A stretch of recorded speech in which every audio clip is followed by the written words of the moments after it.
Bismillahirrahmanirrahim. Assalamualaikum warahmatullahi wabarakatuh. Alhamdulillahi rabbil alamin. Allahumma salli ala sayyidina Muhammad wa ala alihi sayyidina Muhammad. Amma ba'd. Sahabatku sekalian, alhamdulillah atas izin Allah kita kembali bertemu dalam vlog saya berikutnya. Sekarang saya berada di bantaran sungai yang berada dekat dengan kediaman rumah saya. Begitu melihat air yang ada di sungai ini, saya teringat ada sebuah cerita menarik tentang seorang tokoh bisnis yang bernama Matsushita. Kalau Anda mengenal merek elektronik bernama Nasional, maka Anda mestinya paham orang di balik nama besar brand tersebut, yaitu Matsushita. Suatu ketika, pasca Perang Dunia Kedua, perusahaan Matsushita mengalami krisis yang luar biasa. Karena krisis, penghasilan perusahaan menurun drastis. Nah, saat itu sejumlah penasihat beliau datang kepada beliau lalu mengatakan, "Tuan, satu-satunya cara untuk keluar dari krisis perusahaan kita ini adalah merumahkan sebagian dari karyawan kita."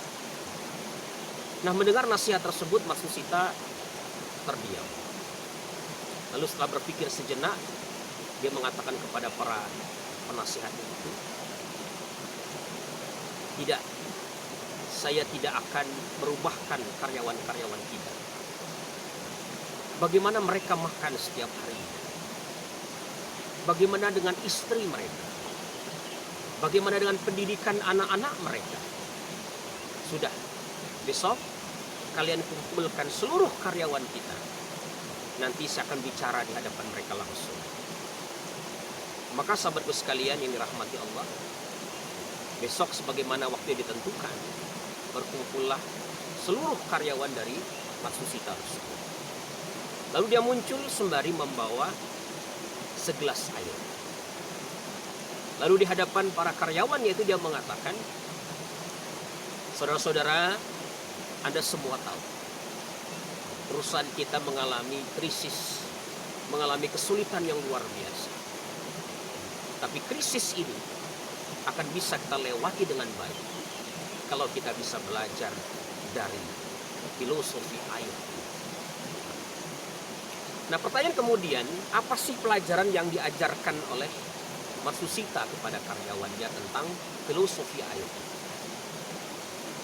Sahabatku yang berbahagia, paling tidak ada beberapa nilai atau sikap hidup yang bisa kita ambil dari air. Yang pertama, air itu mengajarkan kepada kita pentingnya kejujuran, pentingnya menjaga integritas di dalam kehidupan. Kita lihat, air yang baik adalah air yang bening, air yang jernih. Kalau air itu bening, air itu jernih, maka dia layak untuk kita konsumsi. Kalau dia keruh, maka itu bisa membahayakan kesehatan kita. Nah, seperti itu pula dengan manusia. Kita akan bernilai, kita akan bermanfaat bagi lingkungan kita kalau kita menjaga nilai kejujuran, nilai integritas di dalam kehidupan kita. Di dalam Al-Quran, di surat As-Saff ayat 2, Allah kemudian menasihati, "Ya ayyuhalladzina amanu lima taquluna ma la taf'alun." Hai orang-orang yang beriman, mengapa kalian mengatakan apa yang tidak pernah kalian lakukan? Jadi kalau kita menengok di dalam ayat ini, Islam mengajarkan kita pentingnya satunya kata dengan perbuatan. Para pakar leadership menyebutnya sebagai walk the talk, konsistensi antara ucapan kita dengan perkataan kita. Nah, seiring dengan itu, kita pun harus jujur.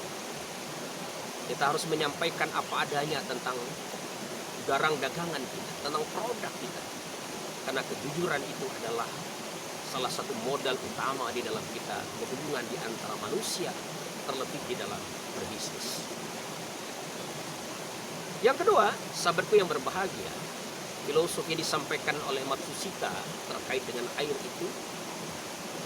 Air ini mengajarkan kepada kita tentang pentingnya bertumbuh, pentingnya bergerak. Kita lihat, kalau air tersebut diam, dia tidak lagi menjadi air yang baik. Tapi kalau air itu bergerak, maka air itu akan menjadi air yang sehat, yang baik. Bahkan kalau kita wudhu, sahnya wudhu itu kalau air yang kita pakai adalah air yang mengalir. Tapi lihat ketika air tersebut diam, dia berubah menjadi genangan, menjadi comberan, dan menjadi habitat yang buruk bagi penghuninya. Nah, begitu pula dengan kehidupan kita. Kita akan menjadi orang yang bernilai manakala kita ini bergerak atau bertumbuh. Kita tidak boleh berada pada titik yang sama. Kita tidak boleh menjadi orang yang berada di situ-situ saja. Kita harus berkembang tiap hari menjadi lebih baik lagi. Bukankah di dalam agama diajarkan orang yang beruntung adalah orang yang hari ini lebih baik dari kemarin dan hari esok lebih baik daripada hari ini. Yang ketiga, sahabatku yang berbahagia, air mengajarkan kepada kita tentang kemampuan beradaptasi.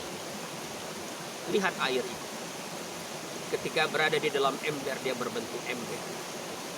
Ketika berada di dalam gelas, dia seperti gelas, dan seterusnya. Maka air mengajarkan kepada kita pentingnya kemampuan beradaptasi, kemampuan menyesuaikan diri. Kata orang Sumatera Barat, orang Padang, di mana bumi diinjak, di situ langit dijunjung. Maka begitu pula dalam kehidupan kita ini, kita akan menjadi orang yang diterima oleh orang lain manakala kita pandai beradaptasi dengan lingkungan di sekeliling kita. Dan yang terakhir, sahabat yang berbahagia, air mengajarkan kepada kita pentingnya kerjasama. Lihatlah, ketika air itu turun dari hujan, hujan kemudian turun ke gunung, ke tebing-tebing, ke bukit-bukit, lalu sampai kepada ngarai-ngarainya, turun ke bawah, masuk dia ke dalam aliran-aliran sungai kecil. Dan dari seluruh aliran sungai kecil tersebut menyatu dalam sungai-sungai yang besar, dan sungai yang besar tersebut menyatu di dalam lautan bahkan samudra. Lihatlah betapa kekuatan-kekuatan kecil tersebut ketika dia bergabung menjadi satu, maka dia menjadi kekuatan yang maha dahsyat. Maka begitulah kehidupan kita. Kita tidak akan pernah bisa mencapai sebuah prestasi spektakuler dengan kerja secara sendirian. Prestasi hebat itu hanya bisa diwujudkan dengan kerjasama. Makanya Al-Quran mengingatkan kita, Innallaha yuhibbul ladzina yuqatiluna fis sabilihi shaffan ka'annahum bunyanun marsus. Allah mencintai orang-orang yang berjuang di jalannya itu seperti satu bangunan yang kokoh, yang menopang satu dengan yang lain. Nah, demikianlah pelajaran yang bisa kita ambil di balik filosofi air. Mudah-mudahan kita bisa belajar dari manapun, bahkan dari air sekalipun. Semoga bermanfaat. Jangan lupa like, subscribe, dan bagikan kepada orang-orang yang Anda cintai. Terima kasih. Wassalamualaikum warahmatullahi wabarakatuh.